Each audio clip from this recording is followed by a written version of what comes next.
വീണ്ടും വീണ്ടും ഇങ്ങനെ മനസ്സിൽ വരുന്നേ? നാണം തോന്നുന്നു.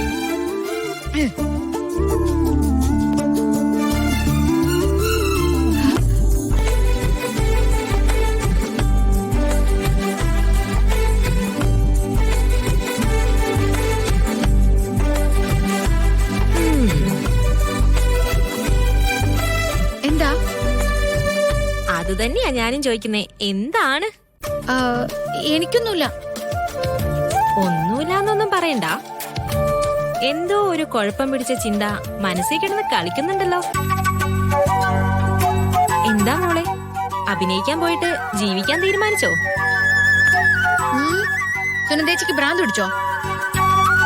എനിക്ക് ഭ്രാന്തൊന്നുമില്ല. വീണ്ടും വീണ്ടും മനസ്സിൽ വരുന്ന ആ രംഗം ഏതാന്ന് എനിക്ക് മനസ്സിലായി. ആ ചെക്കനെ കെട്ടിപ്പിടിച്ച് വീണതല്ലേ? പെൺകുട്ടികളുടെ മനസ്സ് അങ്ങനെയാ. ആദ്യമായിട്ട് തൊടുന്ന പുരുഷൻ അവരുടെ മനസ്സിൽ നിന്ന് പോവില്ലെന്നേ. അയ്യേ, എന്തൊക്കെയാ പറയുന്നേ? ഞാൻ അങ്ങനെ മനസ്സിനെ സുഖിച്ചിട്ട് ഓർത്തതൊന്നുമല്ല. അങ്ങനെ സംഭവിച്ചു പോയതില് എനിക്ക് അറപ്പായിട്ടാ. പിന്നെ പിന്നെ ഒരാളുടെ മുഖത്തെ വെറുപ്പും അറപ്പൊക്കെ കണ്ടാലേ എനിക്കത് തിരിച്ചറിയാനൊന്നും പറ്റില്ലല്ലോ. സുനന്ദേച്ചിക്ക് ഇപ്പൊ എന്താ വേണ്ടത്? ആ ചെക്കൻ മനസ്സിലെങ്ങാനും കയറി പറ്റിയോ? അയ്യേ, അയാളോ? ഞാൻ പറഞ്ഞല്ലോ അയാളെ പറ്റി. നാട്ടിലെനിക്ക് അസലായിട്ട് പണി തന്ന ആളാ.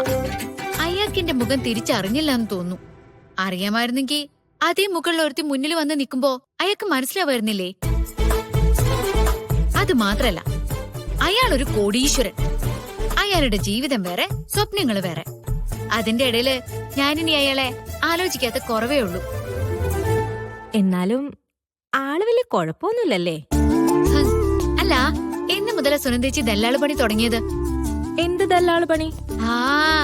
ഞങ്ങളുടെ നാട്ടിൽ ഇതിനൊക്കെ ദല്ലാള് പണി എന്നാ പറയാ.